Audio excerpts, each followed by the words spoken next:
There's a short phrase in Genesis 6 that seems too small to support the weight of what it suggests. It mentions sons of God, Nephilim, and also after, and it opens an interpretive wound that has never healed. Metaphor, historical memory, theological propaganda, or an attempt to record something that didn't fit into common language. The problem worsens when this phrase connects with a physical, specific place with coordinates, Mount Hermon, 814 meters in altitude, on the border between Lebanon, Syria, and Israel. It is not a vague symbol. It is a point on the map where, according to the Book of Enoch, 200 beings descended, made a pact, and changed the course of humanity. If you stay until the end, you will understand why this line connects Og, Bashan, Mount Hermon, and a global pattern of narratives that repeat themselves where they shouldn't. If you want investigations like this, which connect ancient texts with physical evidence and hypotheses that academia avoids, subscribe now. New episodes every week exploring the points where history, archaeology, and text meet in uncomfortable ways. Today, you will understand 3 things. First, what Genesis 6 and the Book of Enoch actually say about Mount Hermon and the Nephilim, without a theological filter. Second, why this specific mountain appears in multiple ancient traditions as a place of power and pact. Third, where physical evidence talks to the textual narrative and where they separate. You will leave here knowing how to distinguish what is text, what is interpretation, and what is honest speculation. 3 questions will guide this investigation. Why Mount Hermon and not any other place? What makes 200 angels choose a specific peak to betray their order? And more importantly, if this is just mythology, why does the physical location carry archaeological traces that no one can date with certainty or explain with comfort? Let's start with the text. Genesis 6, verses 1-4. When men began to multiply on the face of the earth, and daughters were born to them, the sons of God saw that the daughters of men were beautiful, and they took wives for themselves, whomever they chose. Up to here, it is ambiguous. The sons of God could be the lineage of Seth, it could be kings, or it could be celestial beings. The Hebrew text uses Bene Elohim, which in other contexts, Job 1:6, Job 38:7, clearly refers to angelic beings in the direct presence of God. But Genesis 6 does not make it explicit. It leaves it open. Then comes the line that changes everything. There were giants in the earth in those days, and also after, when the sons of God came in unto the daughters of men, and they bare children to them, the same became mighty men which were of old, men of renown, and also after. This Hebrew expression, gam acharei chen, indicates temporal continuity. The Nephilim do not appear only before the flood. They appear afterward as well. This creates a massive narrative problem. If the flood destroyed everything, how do the Nephilim resurface? Numbers 13:33 confirms it. Moses' spies find Nephilim in Canaan, specifically the sons of Enoch. The Bible doesn't say they looked like Nephilim. It says, we saw the Nephilim, direct text. This is where the Book of Enoch comes in, an apocryphal text, but cited in Jude 14:15 and widely read in Second Temple Judaism. Enoch expands on what Genesis summarizes. Chapter 6-8 detail 200 watchers, led by Semyaza, descend to Mount Hermon. They make a mutual pact, all swear together, because they know they are crossing an irreversible line. They descend, take human women, and teach forbidden knowledge, metallurgy, cosmetics, astrology, sorcery, advanced agriculture. Their wives give birth to Nephilim, hybrid beings, with a height between 135 and 150 meters according to some translations, who consume everything around them. When the food runs out, they begin to devour humans. Total chaos. The name Hermon comes from the Hebrew harem, which means consecrated or cursed, depending on the context. It can mean both holy place and place placed under a ban. This dual nature is no accident. Places of power in ancient cultures often carry this ambiguity, sacred and dangerous at the same time. According to Enoch 6:6, the mountain is named so because it was there that the watchers made the oath that condemned them. They consecrated the place with their own fall. The geographical choice is not random. Mount Hermon sits on the northern edge of Canaan, the limit of the known world for the ancient Hebrews. It is the highest point in the region, visible from kilometers away. 3 main peaks, snow-covered most of the year. Springs feed the Jordan River. Strategically, it is a natural observation post. Symbolically, it is the gate between heaven and earth. If you wanted to mark an entry point between 2 worlds, Hermon would be the logical choice. But there is another element, Bashan, the region south of Hermon, territory that would later be associated with King Og. Deuteronomy 3:11 describes Og as the last of the Rifates, remnant giants. His bed was 9 cubits long, about 4 meters. The measurement might be exaggerated, but the pattern is clear. Hebrew tradition places Og as a direct descendant of the pre-flood Nephilim. Bashan was known as the land of the Rifates, Deuteronomy 3:13. In other words, The area around Hermon is not just the place of the angels' descent, it is also the region where their descendants survive after the flood. This raises the central question, how do the Nephilim survive the flood? The biblical narrative offers no direct answer. Some ancient Jewish interpretations suggest that Og clung to the ark or was spared by Noah. Other readings propose a second post-flood angelic invasion. Enoch does not clarify this point.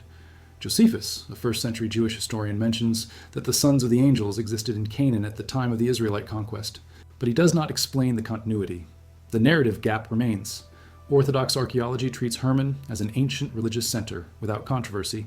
There is evidence of Bronze and Iron Age cults, sanctuaries on the peaks, altars, Greek and Aramaic inscriptions, dedicating the mountain to deities like Baal Hermon and Zeus. But there is a detail that complicates things. There are megalithic structures in the region, whose dating and function are not consensual. Stone platforms, cyclopean walls, blocks cut with a precision that shouldn't exist in the dates attributed by standard chronology. Baalbek, 40 kilometers north of Hermon, is the most extreme example. The Roman Temple of Jupiter was built on a Phoenician platform, which in turn was erected on even older foundations. The blocks at the base, known as the Trilithon, weigh approximately 800 tons each. A fourth block, still in the quarry, weighs about 200 tons. There is no consensus on how they were moved or why. Roman machines don't explain it. Phoenician engineering doesn't fully explain it. The standard explanation is many people, many ropes, a long time. But the logistics necessary to move 200 tons in mountainous terrain without industrial cranes has never been experimentally replicated. Local Arabic and Christian traditions call Baalbek Nimrod's fortress or the city of the giants. It's not proof of anything, but it is curious that cultural memory insists on connecting megalithic structures with figures of abnormal stature. Og, Nimrod, Nephilim, the linguistic pattern repeats. As if stones that are too big evoke builders who were too big. Returning to Hermon, the Book of Enoch names the leaders of the 200. Semyaza, Azazel, Armaros, Barachiel, Kokabiel, Ezekiel, Sariel. Each teaches a specific skill. Azazel teaches the forging of swords, shields, and armor. Armaros teaches counterspells. Barachiel teaches astrology. Kokabiel teaches celestial signs. The list is technical, not mythical. It reads like a transfer of operational knowledge, not a moral allegory. If it is fiction, it is too detailed. The text also describes consequences. The earth becomes corrupt, violence increases, Nephilim exhaust resources, humans cry out to God. The response, the flood. But before that, God sends 4 archangels, Michael, Gabriel, Raphael, Uriel, to imprison the rebellious watchers. Azazel is bound in Dudael, in the desert. Semyaza and the others are imprisoned under hills or mountains until the final judgment. The exact place is not specified, but later, Jewish tradition places these prisons in the depths beneath the northern mountains, including Hermon. This idea of powerful beings imprisoned under mountains is not exclusive to Enoch. Greek mythology places Titans under Tartarus, below the earth. Norse mythology imprisons Loki under a mountain. Persian Zoroastrianism speaks of Ahriman trapped in an abyss. The global pattern, chaotic or rebellious forces are sealed under geological weight. It could be a universal human archetype, fear of the underground, the need to contain danger through symbolic physical barriers, or it could be a scattered memory of something real interpreted in multiple cultures. There's another angle, the very name of the Watchers. In Hebrew, Iron, awakened, or egregoroi, in Greek, those who watch. The original function was to observe humanity, not to intervene. Their transgression was not just sexual. It was the breaking of the distance necessary between observer and observed. In modern terms, they violated the prime directive. This resonates with later concepts of angelic hierarchy, beings with specific responsibilities that cannot be exceeded without causing systemic collapse. The theological question is, why does God allow the descent? If the Watchers have enough free will to disobey, the celestial system is less monolithic than it seems. Some Jewish readings argue that God allowed the test deliberately, to expose the weakness of the angels or to justify the flood. Other readings say it was a genuine rebellion, unpredictable even for God within a model of absolute free will. Enoch does not answer this. It presents the events, not the metaphysics behind them. Now the geography gets complicated. Psalm 133:3 speaks of the dew of Hermon descending upon the mountains of Zion. Geographically impossible. Hermon is 200 kilometers north of Jerusalem, but symbolically potent. The blessing or curse of the north descends upon the spiritual center of Israel. It could be poetry. It could be memory of real influence. All of Canaan was under the cultural and political shadow of the regions to the north.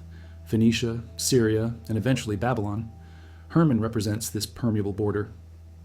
Judges 3:3 lists the 5 lords of the Philistines, and all the Canaanites and the Sidonians, and the Hivites that dwelt in Mount Lebanon, from Mount Baal Hermon unto the entering in of Hamath. Baal Hermon. The mountain had a sanctuary dedicated to Baal, the Canaanite god of fertility and storm. Baal is often associated with bulls and brute force. Cult worship involved sacrifices, fertility rituals, and possibly sacred sexual practices. The overlap with the narrative of the Watchers is not accidental. Both involve crossing borders, mixing the sacred with the carnal, and power descending from high places. Deuteronomy 4:48 mentions from Aroer, which is by the bank of the river Arnon, even unto Mount Sion, which is Hermon. Here, Sion, or Syrian, is an alternative name for Hermon used by the Sidonians, not to be confused with Mount Zion in Jerusalem. But the duplication of names creates intentional or accidental confusion in following generations. Hermon accumulates identities: Sion, Syrian, Senir, Baal, Hermon. Each name carries a different cultural tradition.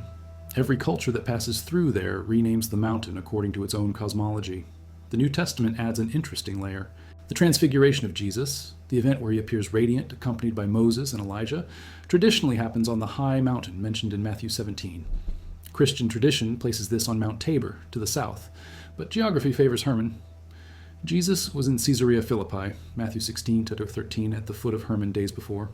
It would be logical to climb the nearest mountain. If the transfiguration happened on Hermon, the irony is profound. The place of the angel's fall becomes the place of the revelation of Christ's divinity, geographical redemption. But let's return to the central problem: Og and the Rifates. Deuteronomy 3 narrates the conquest of Bashan. Og the king of Bashan came out against us, he and all his people, to battle at Edrei. Israel wins, and we took all his cities, 60 cities, all the region of Argob, the kingdom of Og in Bashan. All these cities were fenced with high walls, gates, and bars. 60 fortified cities. This is not a nomadic tribe. It is an established kingdom with military and urban infrastructure. Og's bed, made of iron, was in Rabbah of the Ammonites. Iron was rare in the Bronze Age. The specific mention of the material suggests something exceptional, worthy of preservation. Amos 2:9 connects it explicitly. Yet destroyed I the Amorite before them, whose height was like the height of the cedars, and he was strong as the oaks. Yet I destroyed his fruit from above, and his roots from beneath. Amorites, another designation for the giant inhabitants of Canaan, often grouped with Rifates, height like cedars. Cedars of Lebanon reach up to 40 meters, obviously hyperbole, but consistent hyperbole. Hebrew cultural memory insists the original enemies were abnormally large. Numbers 13, the spies report. 10 of the 12 say, "The land through which we have gone to search it is a land that eateth up the inhabitants thereof. And all the people that we saw in it are men of a great stature. And there we saw the giants, the sons of Anak, which come of the giants. And we were in our own sight as grasshoppers, and so we were in their sight." Grasshoppers. The comparison is one of proportion, not just fear. If the Rifates were 2, 5 meters, and the Hebrews were 1, 65 meters, the comparison would be inadequate. But if we are talking about something in the range of 3, 5 to 4 meters, already documented in cases of extreme pituitary gigantism, the description makes more sense. Does archaeology have cases of abnormal skeletons? Complicated. There are reports from the 19th and early 20th centuries of excavations in North America finding skeletons of 2, 4 to 3 meters. Newspaper reports, without conclusive photos. The Smithsonian supposedly received some, but none are on public display today. Official explanation: mismeasurement, journalistic exaggeration, or animal bones mistaken for human. Alternative explanation: intentional suppression so as not to challenge the standard evolutionary narrative. There is no solid evidence for either version. What exists are documented absences and unverifiable claims. In the Middle East, specifically in Bashan and around Hermon, there are no giant skeletons cataloged in Western museums, but there are structures called dolmens, funerary megaliths, made of gigantic stones, thousands of them in Bashan, Golan, and the Hermon region. Some have internal chambers large enough to house bodies far above average size. Dating varies: early Bronze Age, around 3, Archaeological B. C. Purpose: funerary, obviously, but for whom? The standard explanation: tribal chiefs, elite, communal construction. Possible. But the specific concentration in the region associated with the Rifates is, at the very least, a notable narrative synchronicity. There's an archaeological pattern that no one discusses, but few connect. Megalithic constructions appear globally in cultures without documented contact, using similar techniques in periods that are sometimes simultaneous. Göbekli Tepe in Turkey, 9 to 500 B. C. Stonehenge in England. 3. The Sears Urn B. C. Baalbek platforms. Date uncertain, but prior to the Romans. Moai of Easter Island, 1400 A. D. Pyramids of Giza. 2. 500 B. C. Tiwanaku in Bolivia. 200 B. C. Nan Madol in Micronesia. 1. 200 A. D. The standard explanation, evolutionary convergence. Humans in different environments arrive at similar architectural solutions independently, possible, but the similarity is not just conceptual, it is technical. Millimeter precision fittings without mortar, blocks of hundreds of tons moved over impossible distances with the attributed technology, precise astronomical alignments. The alternative counter-explanation, shared knowledge, a globalized previous civilization lost in a cataclysm, or knowledge transfer by external agents, the Watchers of Enoch, the gods of global mythologies. It is not a mainstream theory, but it is a testable theory in principle. If there was a transfer of knowledge, there should be A. Specific technical similarity, not generic. B. Temporal concentration. C. Shared linguistic or iconographic markers. Point A. Exists. Point B. Debatable, depends on how you interpret carbon chronologies. Point C. Exists partially. Symbols of the spiral, serpent, eye, pyramid appear globally, but they could be universal psychological archetypes, not cultural transmission. Returning to Hermon, the Septuagint, the Greek translation of the Old Testament made in the 3rd century BC, it translates Nephilim in Genesis 6 as giants, gigades, gigantes. It is not a later interpretation. It is how the Alexandrian Jews of the Hellenistic period understood the term. Jerome's Latin Vulgate, 4th century AD, keeps giants. It was not until modern Protestant revisions that Nephilim returned to being transliterated without translation. The etymological question, does Nephilim come from Nephal, to fall, or from Nephil, giant? Both roots exist in Hebrew. The context in Numbers 13 favors giant. The context in Genesis 6, especially with the phrase, and also after, favors the fallen, descendants of the fallen angels. Josephus, in Antiquities of the Jews, Book 1, Chapter 3, writes, "Many angels of God accompanied with women and begot injurious sons, who despised everything that was good, trusting in the strength they possessed." Tradition says that these men did what resembles the acts of those whom the Grecians call giants. Josephus, writing for a Greco-Roman audience in the 1st century AD, explicitly connects the Hebrew Nephilim with the Greek titans and giants. It was not a marginal reading, it was the current understanding among Hellenized Jews. Greek mythology, titans are children of Gaia, Earth, and Uranus, sky. The first generation of gods, overthrown by Zeus and the Olympians, imprisoned in Tartarus. Giants, giants proper, different from titans, are born from Uranus's blood, falling on the earth after his castration. They try to scale Mount Olympus, are defeated by the gods with the help of Hercules, a semi-divine mortal. Pattern, hybrid beings between divine and terrestrial, rebels, punished, imprisoned. Same narrative structure as Enoch. Cultural coincidence or fragmented historical memory. Hindu mythology. Asuras are powerful beings, originally virtuous, who rebel against the Devas, gods. Cosmic wars. Asuras are banished to lower realms. They are not necessarily giants, but are described as possessing supernatural powers and advanced technical knowledge. Construction of aerial cities, vimanas, devastating weapons. The Mahabharata describes Brahmastra, a weapon that causes radiant destruction, a mushroom-shaped cloud, and sterility of the land for years. Literal readings see this as a description of ancient nuclear war. Academic readings see poetic metaphor.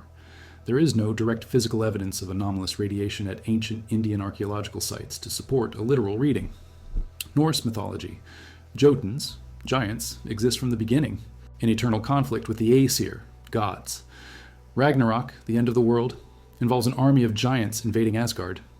Odin and Thor fight Jotuns continuously.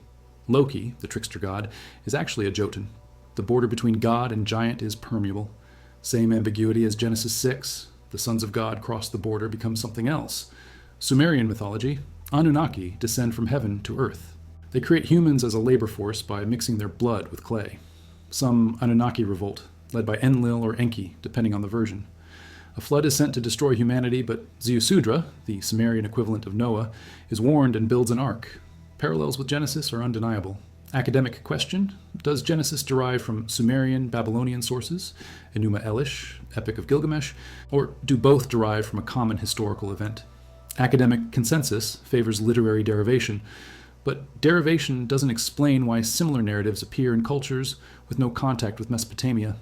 North America, Paiute legends about cannibalistic red-haired giants of Siteka, Nevada, Navajo legends about white giants in the desert, Cherokee legends about moon giants who inhabited the earth before normal humans, South America, Mapuche legends in Chile about giants who devoured their ancestors, Inca oral tradition mentions a previous race of giants destroyed by a flood, Pacific, Maori legends about Moriori giants, Hawaiian legends about Menehune, a small race, but also about previous giants, global pattern, humanoids of abnormal size, often violent, destroyed or expelled by a cataclysmic event or war, the orthodox anthropological explanation, archetypal fear of the other, psychological need to justify territory conquest, we were taking back the land from evil monsters, exaggeration of real enemies to increase the glory of victory, memory of Pleistocene megafauna, mammoths, saber-toothed tigers personified. All plausible. But it doesn't explain the specificity. Why giants and not demons or beasts? Why the recurring connection with advanced knowledge, metallurgy, astronomy, construction? Why the association with specific physical places, always mountains or megalithic structures? Do you read this as metaphor, historical memory, or a mixture of the two? Leave in the comments how you interpret the global repetition of these narrative patterns. Mount Hermon is not isolated. It is part of the anti-Lebanon mountain range. Geologically, limestone and dolomite, Jurassic period formation, about 150 million years old. Extensive natural caves, springs fed by melting snow, temperature at the top, below zero most of the year, difficult access, especially before modern roads, but accessible. It's not K2, any reasonably fit person can climb it, which means it was not an insurmountable barrier for ancient cultures. Phoenicians, Arameans, Israelites all had a presence there. Caesarea Philippi at the foot of Hermon was a center of worship for Pan, the Greek god of fertility, wild nature, and panic.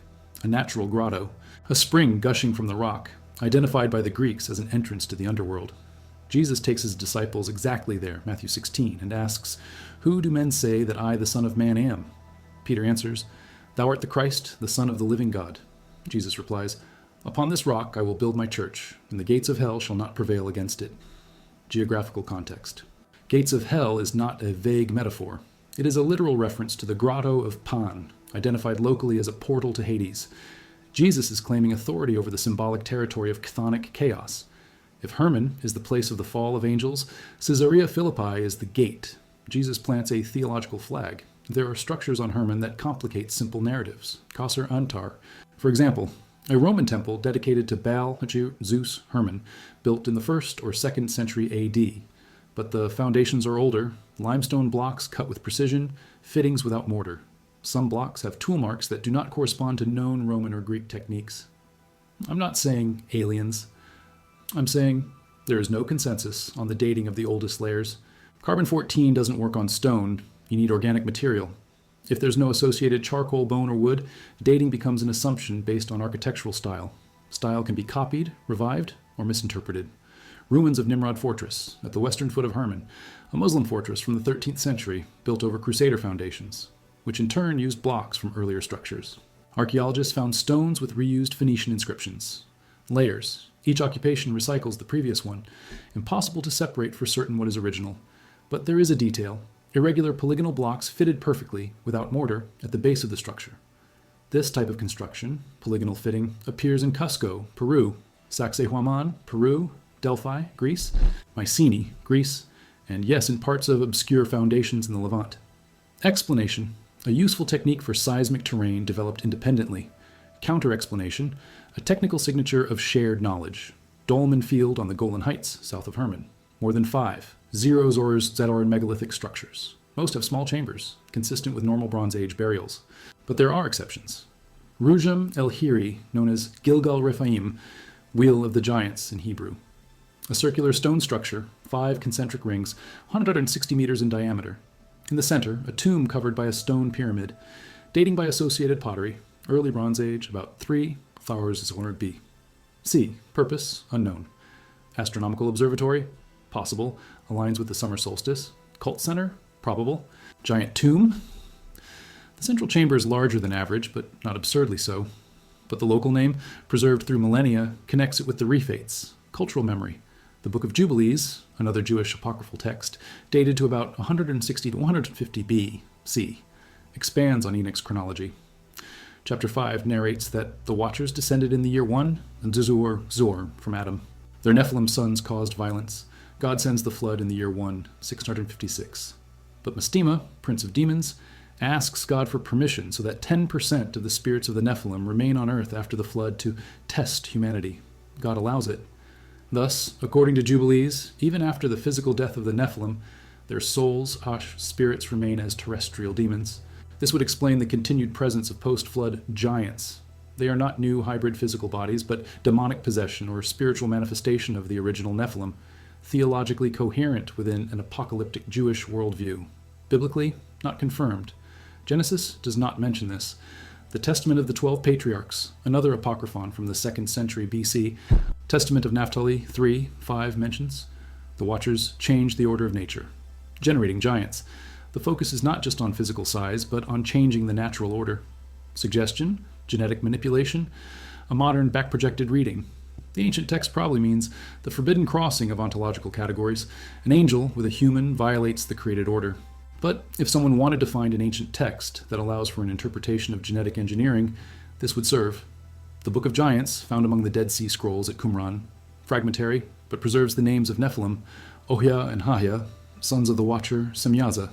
They have apocalyptic dreams, an uprooted tree, a flooded garden. Enoch interprets imminent destruction. The giants try to repent, but it's too late. An interesting detail. The text gives voice to the Nephilim. They are not just monsters. They have consciousness, fear, and agency.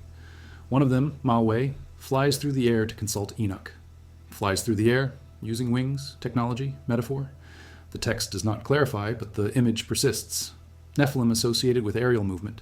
Same association in global mythologies. Giants or gods build flying cities, aerial bridges, have celestial chariots. Ezekiel 32:27 mentions, mighty that are fallen of the uncircumcised, which are gone down to hell with their weapons of war. Hell, Sheol, the place of the dead. Mighty that are fallen, a possible reference to Nephilim. Context, a lament over Pharaoh in Egypt. Ezekiel compares Pharaoh to the ancient giant warriors already judged and buried. Suggestion, in the 6th century BC, there was still an active cultural memory of ancient giant warriors buried with weapons. It's not proof of literal Nephilim, but it is evidence that the tradition was taken seriously as history, not fable. Isaiah 14, a lament over the king of Babylon, uses language that many later interpreters apply to Lucifer. How art thou fallen from heaven, O Lucifer, son of the morning? For thou hast said in thine heart, I will ascend into heaven, I will exalt my throne above the stars of God. Literally about an arrogant human king. But the imagery of celestial fall, divine ambition, and cosmic judgment connects with the narrative of the Watchers.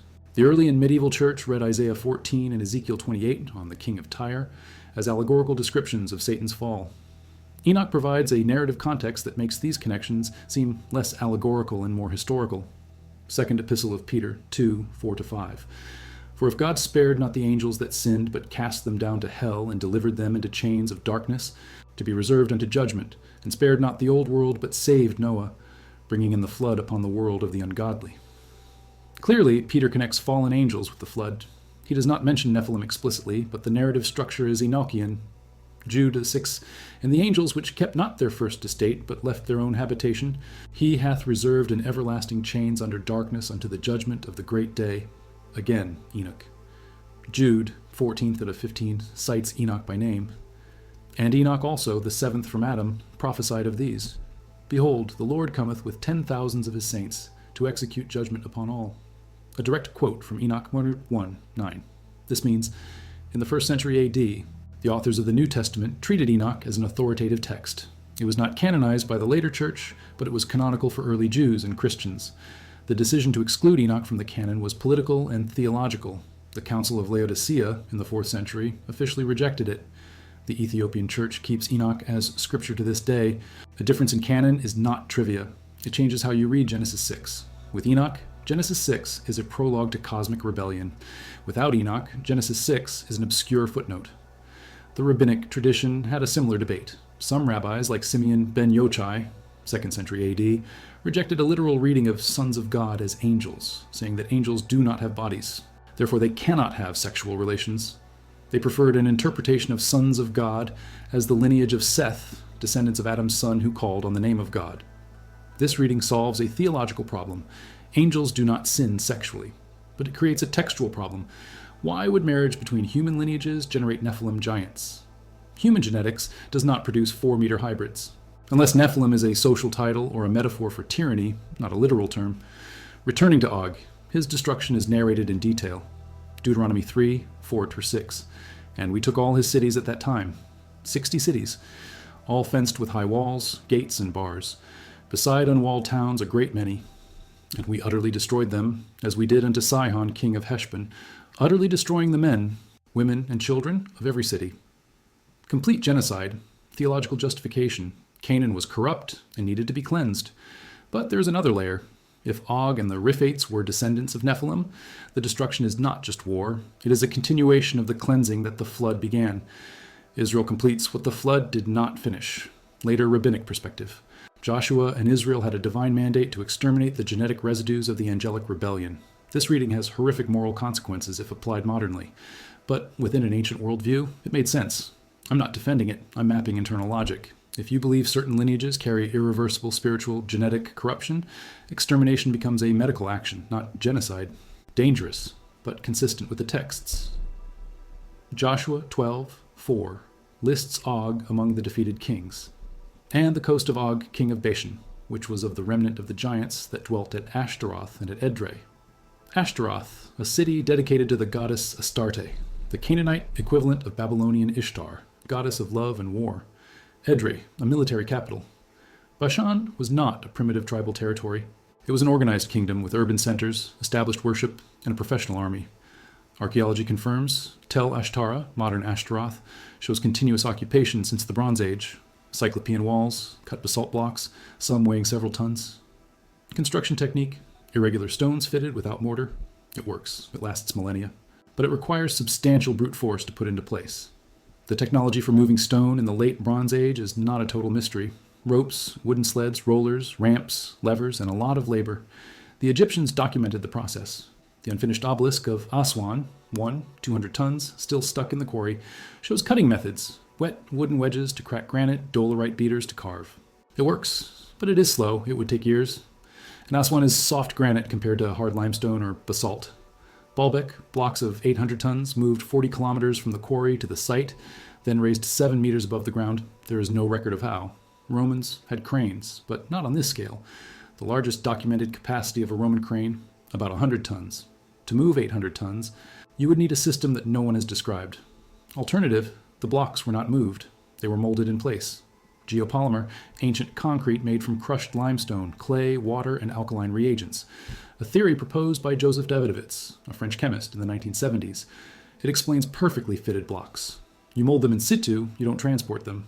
It explains the absence of chisel marks on some blocks. They weren't cut, they were poured. A testable theory. Microscopic analysis should show the difference between natural stone and geopolymer. Studies were done. Results inconclusive. Some blocks show characteristics of natural stone, others do not.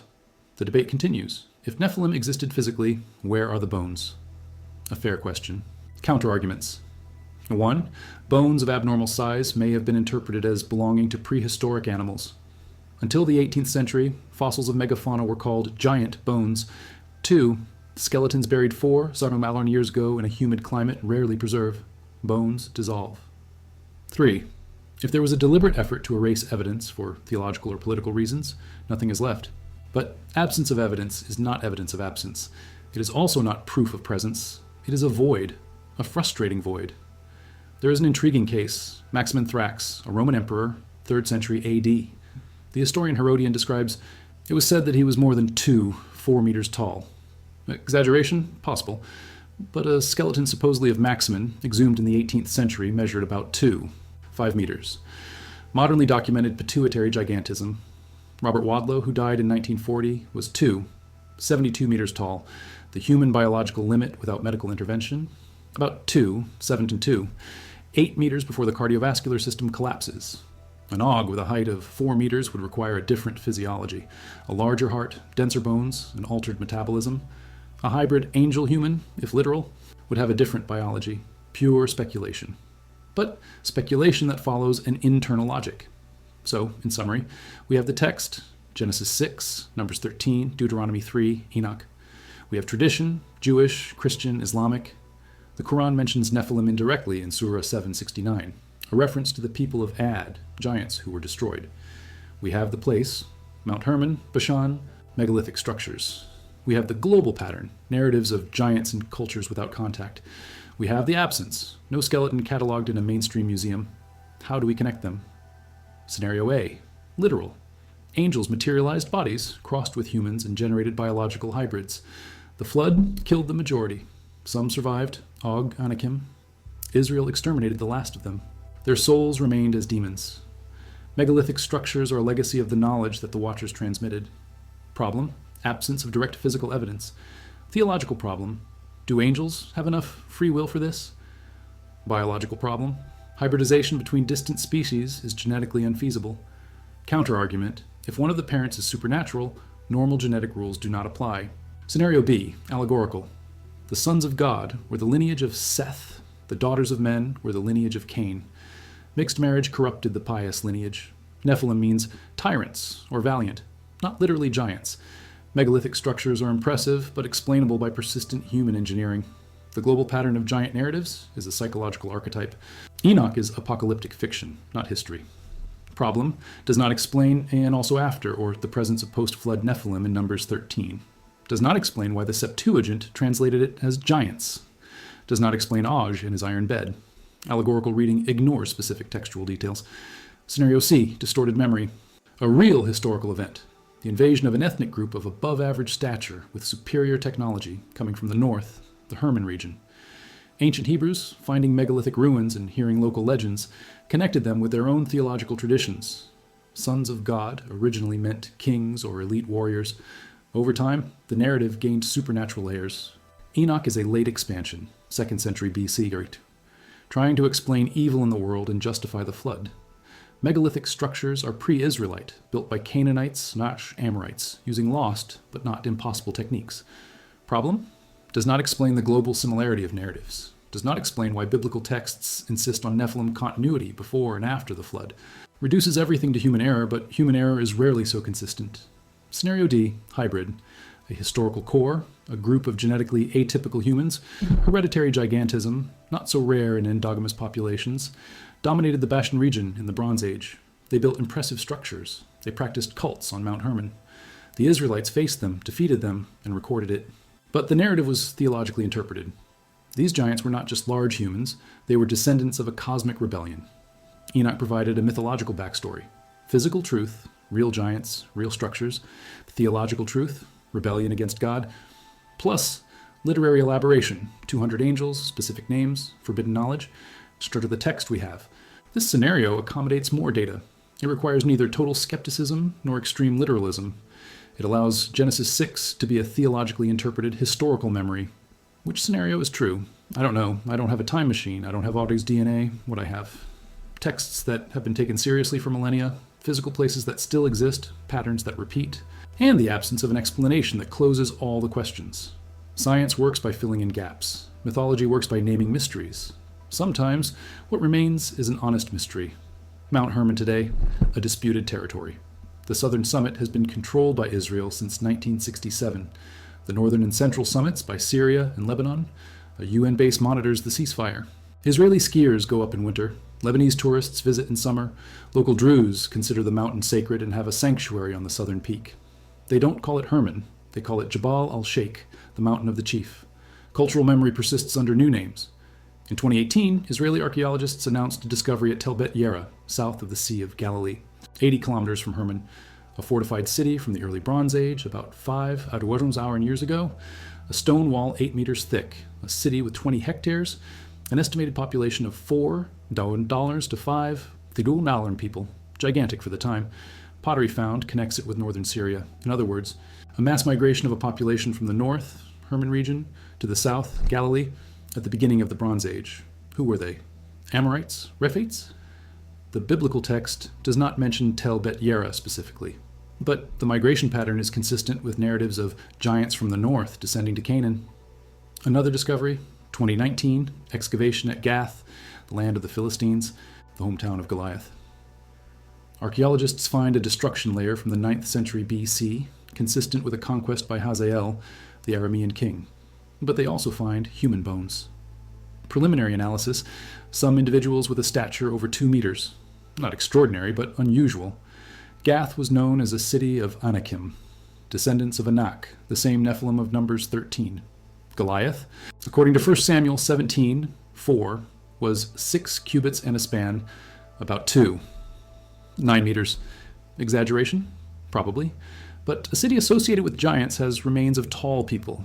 Correlation, not proof, but an interesting correlation.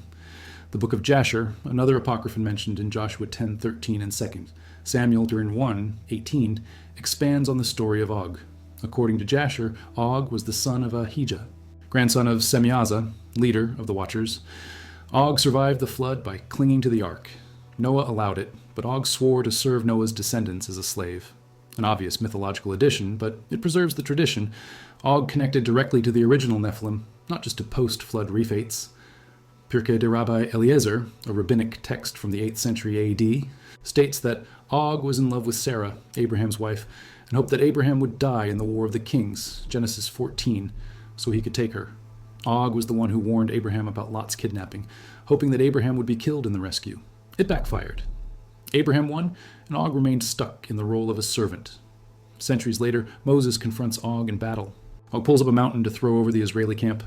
God sends termites that drill through the mountain, and it gets stuck on Og's head. Moses, with a height of 3 meters, according to rabbinic tradition, jumps 3 meters into the air, holds a 3-meter axe, hits Og's ankle, 9 meters above the ground, and kills him. Obvious exaggerated folklore, but the basis. Og was such a serious threat that he needed miraculous intervention. There is something deep in the human pattern of creating narratives of giants. Carl Jung would call it the archetype of the shadow, fear of a larger, stronger, more threatening other. Freud would say the giant represents a tyrannical father, an oppressive authority. Functionalist anthropology says that giant myths justify present social structures. We are special because we defeated monsters. All possible. But none of these theories explain the specificity. Why a giant and not a dragon? Why associated with knowledge, not just strength?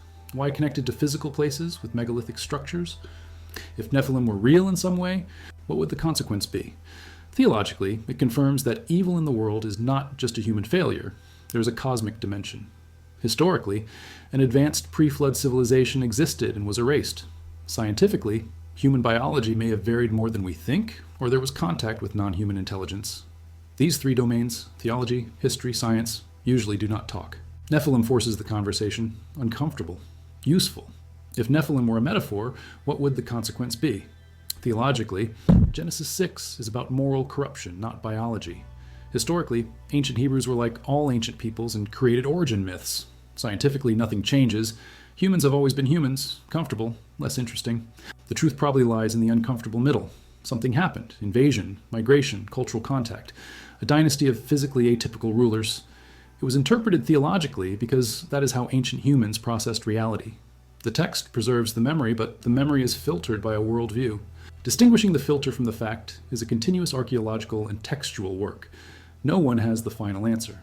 Anyone who claims absolute certainty, be it a literalist or a skeptic, is selling something. Mount Hermon remains, stones remain, texts remain, questions remain. Was Og literal or an amplified legend? Does "and also after" mean genetic continuity or spiritual continuity? Do megalithic structures prove lost knowledge or just underestimated hard work? I don't know, but I know this. A pattern exists. A pattern demands explanation. Easy explanations do not cover all the data. Complex explanations are left without definitive proof. What remains is an honest investigation. If you want to continue investigating the points where sacred text, archaeology, and cultural memory collide without an easy answer, subscribe. Upcoming episodes cover Göbekli Tepe and why an 0-year-old temple was purposely buried, Baalbek and the engineering no one replicates, and the global pattern of floods. Turn on notifications. Comment on which scenario makes the most sense to you and why. Honest debate is the only tool we have when evidence is incomplete. Mount Hermon is not proof of Nephilim, but it is a marker. A point on the map where narrative meets geography, where theology meets stone, where memory meets mystery. And as long as there is no answer that closes all the doors, the investigation continues. The place where 200 angels supposedly fell is still there, waiting, not with answers, with better questions.